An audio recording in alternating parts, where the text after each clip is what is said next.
Olá, seja bem-vindo. Hoje veja a entrevista à senadora Ana Amélia Lemos, do PP do Rio Grande do Sul. Senadora, tudo bem? Seja bem-vinda. Tudo bem, muito obrigada. Obrigado por ter aceito o nosso convite. Imagina, não pode uma jornalista dispensar um convite dele.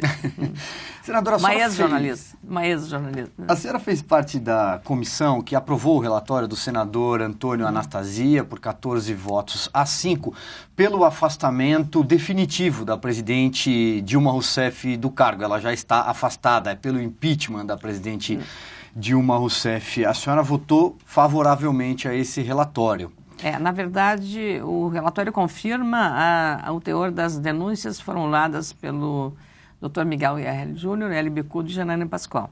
O relatório dele é pela, digamos, confirmação da denúncia. Então, na comissão especial, nós aprovamos o relatório na comissão feito pelo senador Antônio Anastasia, que com uma robustez, uma fundamentação técnica e eu diria jurídica também, não deixou dúvidas a respeito da responsabilidade da presidente afastada Dilma Rousseff no cometimento dos crimes de responsabilidade, pedaladas, decretos sem autorização do Congresso.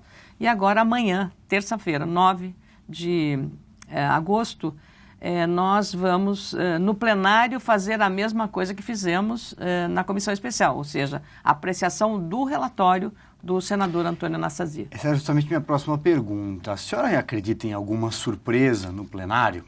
Não há nenhuma condição de surpresa no plenário, nenhuma condição. Hoje... A não ser que eu não entenda mais nada de política. Aí eu vou para casa. Hoje, por exemplo, no momento em que a gente conversa, o Jornal Estado de São Paulo publica uma entrevista do líder do governo, né, o senador Humberto Costa, o líder do PT, na verdade, do PT de Pernambuco, dizendo que a maioria dos senadores vai resolver na véspera.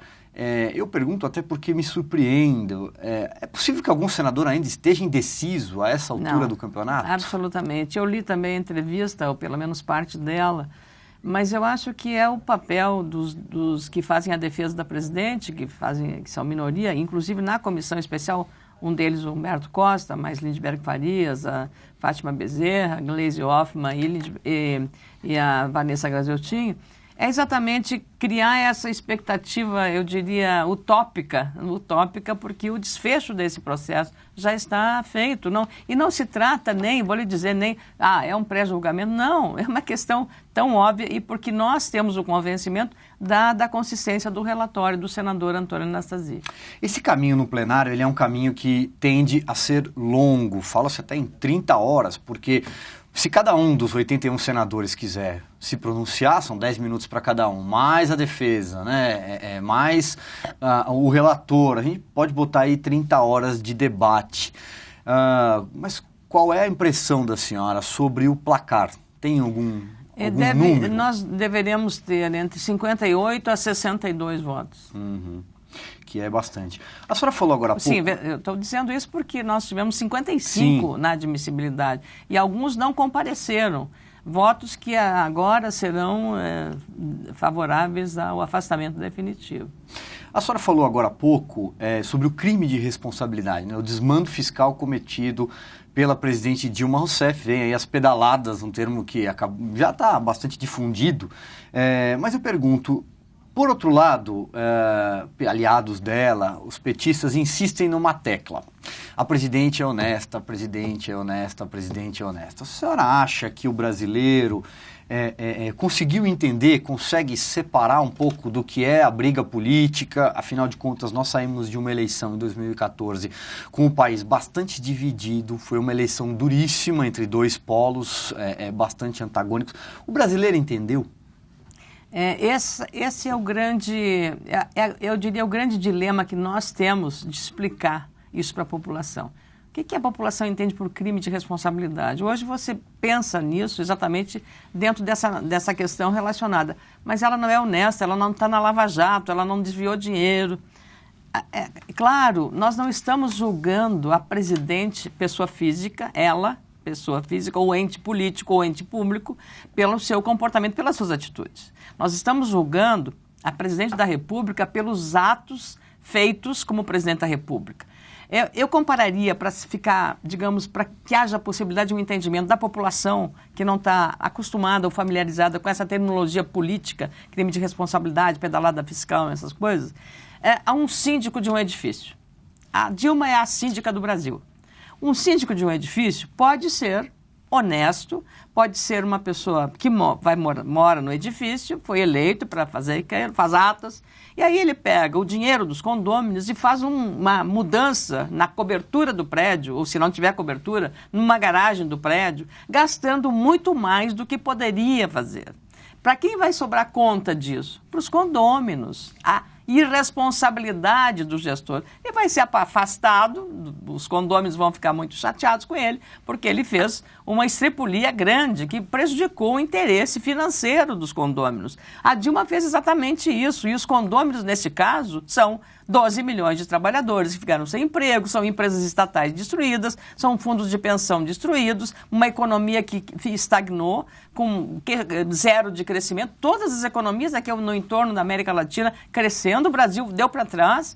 Então, é isso que nós temos que entender que está acontecendo. A síndica do Brasil, Dilma Rousseff, cometeu muitos erros na gestão, porque ela fez tudo em 2014, quando o Brasil ainda vinha tateando para recuperar daquelas crises, da crise imobiliária dos Estados Unidos, aquelas coisas, muitas concessões para tudo que é lado, reduziu a arrecadação. E 2014, qual foi a pregação? O que disse a Dilma? Ela disse, não foi invenção da oposição, de ninguém. Vamos fazer o diabo para ganhar a reeleição. Ora, fazer o diabo é exatamente isso. Concessões de todo lado e mostrando um país que não era verdadeiro. Então, eu penso que a população, sob esse aspecto, está entendendo que não dá mais, tá? Claro que é possível também, também não dá Temer, mas Dilma ainda representa um projeto de poder liderado pelo PT e pelo ex-presidente Lula, que a elegeu e mostrou ao Brasil que a presidente, a candidata, era a gerentona, era a mãe do PAC, criou-se até essa narrativa, né, mercadológica ou de marketing político para ela, e, no entanto, nós vimos o que deu com uma gestão absolutamente temerária, em vários aspectos. A senhora citou o nome do presidente interino Michel Temer agora há pouco. A reportagem de capa de Veja dessa semana, por exemplo, revela que o presidente interino se encontrou, negociou recursos com a Odebrecht, que é ali uma das empreiteiras enroladas no Petrolão, investigadas pela Lava Jato. A delação premiada do Marcelo Odebrecht é chamada de a mãe das delações. A senhora acha que há risco da gente o país ter que enfrentar um segundo impeachment nos próximos anos do presidente Michel Temer? Olha, o que tem que ser feito dentro da lei, ninguém está acima da lei. Ninguém está acima da lei. Não podemos ser complacentes nem tolerantes com a impunidade. Eu acho que a impunidade é que semeou essa situação do Brasil, dessa crise, né? A impunidade, a falta de ética, umas relações promíscuas do setor público com o setor privado. Então, eu acho que nós temos que depurar e aprender a lição. Mas, para mim, eu sou uma senadora independente, não tenho nenhum cargo no governo exatamente para ter essa autoridade, né, de poder dizer, se tiver culpa, tem que pagar. Como impeachment, com um processo ou com a decisão do Tribunal Superior Eleitoral, TSE, na análise das contas. Uhum. Então, eu penso que nós temos vários caminhos para resolver essa questão, mas não passo a mão na cabeça de ninguém. Se está denunciado, agora, você precisa, e aí eu venho a questão da lei da delação premiada, que acho que é um instrumento excelente que foi para obter informações relevantes. Eu penso que a única aceitação para mudar a lei da delação é impor ao delator uma pena muito pesada quando ele não tiver provas materiais, provas consistentes do que ele está afirmando. Então, porque às vezes o cara diz, eu falei com ele, tratamos disso, mas não tem uma consistência. Então, aí você acaba misturando alhos com bugalhos, fica todo mundo no mesmo, farinha do mesmo saco, e você não consegue divisar claramente quem fez coisas erradas, quem se corrompeu, se deixou corromper, e quem está licitado por ter participado de uma reunião. Então, não que isso diga que o Temer é inocente, não estou dizendo isso, estou falando a consistência da delação, a informação que o delator está prestando que tenha provas materiais que aquilo signifique a possibilidade de você confirmar perante a justiça, porque tem que ser e a justiça. Agora, pegando as delações mais consistentes, vou usar aqui o termo que a senhora empregou, elas apontam que 3 partidos políticos, o PT, o PMDB e o PP, o Partido Progressista, estavam ali à frente do propinoduto montado para sangrar a Petrobras. A senhora disse, é o meu partido. Pois é, justamente essa é a minha pergunta. A senhora não se sente desconfortável em estar num partido que, segundo as denúncias, fazia parte ali do consórcio mãe de todo esse esquema? Olha, em qualquer partido que eu tivesse, eu estaria vivendo praticamente o mesmo problema.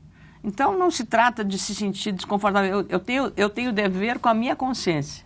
Não participei, não estou. Em 2010, recebi doação de empresas privadas, algumas delas subsidiárias da Odebrecht, no Rio Grande do Sul, e tudo contabilizado, inclusive nos centavos, porque a lei era essa, doação privada. Então, tenho, a compreensão da retidão do que foi feito na campanha, 2010, 2014, quando disputei o governo do Rio Grande do Sul. Então, não tenho nenhuma, agora, não sou eu responsável por essas coisas. Eu tenho que ser julgada pelos meus atos. Agora, isso, todos os partidos, lamentavelmente, e esta crise desse impeachment precisa deixar como lição fundamental que essas práticas precisam de uma vez por todas acabar. Porque a gente teve lá no Mensalão, lembra disso? Com a CPI dos Correios, eu era sua colega jornalista, cobrindo a CPI, diziam que era uma CPI chapa branca, porque o presidente, veja só, era o Delcídio Amaral, e o relator era o Osmar Serralho. Exato. Então, logo que começou, a gente não, fizeram um belo trabalho. Confirmado com um publicitário, Duda Mendonça. Lembram? Sim. Bom, Mensalão. Aí disse, que bom, agora nós não vamos ter mais problema. Agora vem o Petrolão, vem o publicitário. João Santana, que revela, como revelou Duda Mendonça, o recebimento de dinheiro fora do Brasil, não contabilizado. Então deixa eu pegar carona nesse tema, financiamento eleitoral, que a senhora estava dizendo. Hoje, por exemplo, o Procurador-Geral usou uma expressão, ele disse que a Lava Jato revelou um modo degenerado de se fazer política. E aí eu falei a palavra promíscua da relação, exato. Falei a palavra promíscua na questão do caixa 2, do financiamento clandestino de campanha. Essas campanhas milionárias, as cifras são algo, às vezes, até impensável. A gente não imagina o tamanho das cifras dessas campanhas. Porém, nesse ano, já nas eleições municipais, o financiamento privado de pessoas jurídicas está proibido. Quem é que vai pagar a campanha? Esse é o grande problema. Eu percebo, porque os candidatos estão, assim, ansiosos e eu diria desesperados, porque uma campanha sempre custa. Essa campanha vai ser bom porque nós temos no Brasil hoje um mecanismo fantástico, que são as redes sociais. E elas estão livres, e elas são baratas, custo zero, né? As redes sociais. Você vai ter que trabalhar muito para convencer o eleitor de que as suas propostas, o que você vai fazer é bom. Então, você vai ter que trabalhar intensamente para esse convencimento pessoal. A eleição municipal não é o caso de São Paulo, que é uma megalópolis, né? Mas é o caso de a maior parte das cidades, 70% das cidades brasileiras são pequenas e médias cidades, né? Então, eu estou falando nesse universo dessas pequenas e médias cidades. No caso de São Paulo, evidentemente, aqueles candidatos com maior visibilidade, todos eles têm visibilidade, né? Tem Marta Suplicy, que é uma senadora, foi prefeita de São Paulo, tem o João Dória, que é um comunicador, um empresário e tal. Tem o próprio prefeito atual, o Haddad, candidato à reeleição, e o Celso Russomano, também de comunicação e tal. Então, são figuras que já têm, eu diria assim, uma marca e um conhecimento do eleitor. O eleitor já é capaz, no geral, desses nomes mais conhecidos, de olhar e saber quem ele é. Então, o que ele vai fazer. E aí vai dar o seu voto. Então, nesse caso, eles têm, uma vantagem, essas figuras mais conhecidas, né, midiaticamente falando, do que aqueles outros candidatos que precisam dizer, olha, eu sou fulano de tal, eu vim aqui para fazer isso ou aquilo. Então, esses terão mais dificuldade. Mas esses que já são pessoas mais conhecidas, já têm, uma familiaridade com o eleitor que sabe do que ele é capaz ou não de fazer. E talvez mesmo esses possam até frustrar, em alguma medida, porque a situação dos estados e municípios é muito, muito, muito grave do ponto de vista financeiro. Pois é, então mais uma vez vou pegar carona. A senhora está mandando as bolas aqui, eu devolvo com a pergunta. A senhora falou da situação dos estados e dos municípios, mas eu queria perguntar especialmente sobre a situação do seu estado, o Rio Grande do Sul. As finanças no seu estado estão assim de forma calamitosa. É por isso que dizem que eu ganhei a eleição, que eu fui beneficiada, que Deus me ajudou, que eu fui a pessoa de mais sorte lá no meu estado. Na verdade, ser governadora de um estado... Como é que a senhora imagina, de alguma forma, a renegociação dessa dívida? De ser governadora de um estado é sempre uma honra muito grande para um político, e especialmente no meu caso, que me elegi em 2010, né? Então eu sou um outsider, né, na política partidária, na militância da política, como agente público, né, senadora. E a primeira eleição que participei foi como senadora. Então, seria uma honra muito grande. Mas em setembro de 2014, 2 dos técnicos que me prestavam assessoria me disseram: senadora, queremos lhe informar, em setembro, que em março a senhora não vai ter dinheiro para pagar a folha de pagamento. Aí eu disse, bom, meu Deus, né? Se eu não tiver condições de desatar esse nó, então me tire desse peso, porque é realmente um encargo muito espinhoso. E o governador Sartori hoje está enfrentando aquilo que eu também teve, qualquer um, porque o governador Tarso Genro usou até empréstimo externo para custear a máquina pública. Passou a mão em todo o dinheiro dos depósitos judiciais. Tu imagina se o Poder Judiciário fosse rápido, que estado estaria o Rio Grande do Sul, os outros estados que também estão se valendo para esse recurso, que esse recurso é dos demandantes da justiça, né? Então não é do estado, ele não poderia se apropriar disso. Mas foi a Constituição do Rio Grande do Sul que fez, então o Tarso usou, a IEDA usou e o Sartori também usou esse dinheiro. Agora, de qualquer modo, os estados estão inchados, um problema do setor público geral, né? A União está assim também, os estados também estão, e para você resolver isso, você precisa realmente de uma situação de medidas muito dolorosas. E qual é o político que assumiria medidas dolorosas hoje? Porque o político que fizer isso, ele está... E agora, a exigência da responsabilidade do cargo. Porque ele não pode estar pensando na próxima eleição, mas na próxima geração. Então, isso imporia a mim... Eu tinha algumas ideias no governo de, por exemplo, não tanto quanto a renegociação da dívida, que impacta também numa política maior do país, né, de uma renegociação, que pudesse isso implicar numa queda de avaliação das agências de risco sobre a situação financeira do país e sobre a questão da segurança jurídica. Ora, você faz uma coisa, daqui a pouco você muda, o Estado está pagando menos, então tudo isso, o desequilíbrio fiscal da relação Estados com a União. Esse é um aspecto. O outro aspecto é que os estados deveriam fazer um esforço de modernização de gestão. O número de imóveis, por exemplo, que estão ociosos em zonas nobres de Porto Alegre, que pertencem ao Estado, se transformaram, sei lá, é um pardieiro, e aí cabe invasão, prédios em zonas muito nobres. Por que o Estado não precisa nem vender esses imóveis para fazer caixa? Ele poderia fazer comodatos, como faz a União, com áreas que ela tem, e contratos com empresas que se habilitarem para isso por 30 anos, constrói ali um prédio novo, metade usa o Estado para não pagar aluguel em áreas que ele está pagando aluguel, então economiza o aluguel que está pagando, e ainda tem uma receita adicional de outra metade daquele prédio ser alugado. Então, mas aí você tem que ter uma criatividade, uma engenharia de gestão para fazer esse tipo de coisa. Aprendendo com a lição que tem a União que fazia, a Secretaria de Patrimônio. Então, acho que essas coisas poderiam ser feitas de maneira mais rápida, as concessões poderiam ser feitas com maior rapidez. O Tarso, o governador anterior, substituiu um contrato que havia com uma empresa privada de concessão de rodovias, criou uma empresa que ele disse que era pública. Não, era uma empresa mista. Então, essa empresa mista, sustentada como se diz, financiada pelo Estado, que já era carente, só que ele terceirizou a cobrança dessa empresa, EGE, que se chama, para explorar o pedágio.